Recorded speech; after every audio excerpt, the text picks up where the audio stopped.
Hello everyone, welcome to my channel. তো আজকে তোমাদের সাথে শেয়ার করতে চলেছি লোটে মাছের ঝাল। প্রথমে মাছটাকে আমরা ধুয়ে কেটে রেখে দেবো নুন দিয়ে।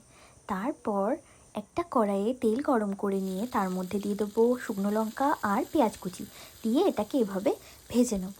হালকা পেঁয়াজটা ভেজে আসলে এর মধ্যে দিয়ে দেবো আমরা কেটে রাখা বেগুনগুলো দিয়ে এইভাবে আমরা নাড়াচাড়া করে অনেকক্ষণ। তারপর এর মধ্যে আমরা যে পেস্টটা দেবো সেটা হলো সর্ষে আর লঙ্কার পেস্ট।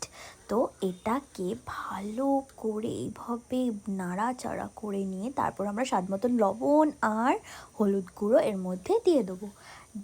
দিয়ে দেওয়ার পর এটাকে ভালো করে একদম কষিয়ে নেব। ব্যাস, আর কিছু পরিমাণ একটু তেল দিয়ে এটাকে আবার ভালো করে ভেজে নেব। এটা ভাজতে অনেকক্ষণ টাইম লাগে। এটাকে ভালো করে কষিয়ে নেওয়ার পর এর মধ্যে কেটে রাখা লোটে মাছগুলো আমরা এইভাবে এর মধ্যে দিয়ে দেবো।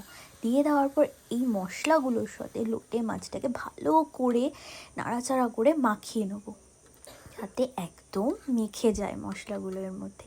মাখিয়ে নেওয়ার পর এটাকে এভাবেই আমরা কিছুক্ষণ রেখে দেবো। কিছুক্ষণ রেখে দেওয়ার পর অল্প ফ্লেমে দেখবে লোটে মাছ থেকে জল বেরোনো স্টার্ট হয়েছে। এইভাবে জল বেরোনো স্টার্ট হয়ে যাবে।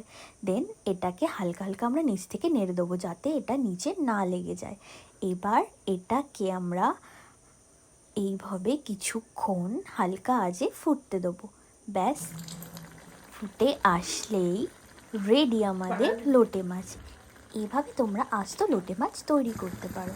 ব্যাস, রেডি আমাদের লোটে মাছ। Thank you.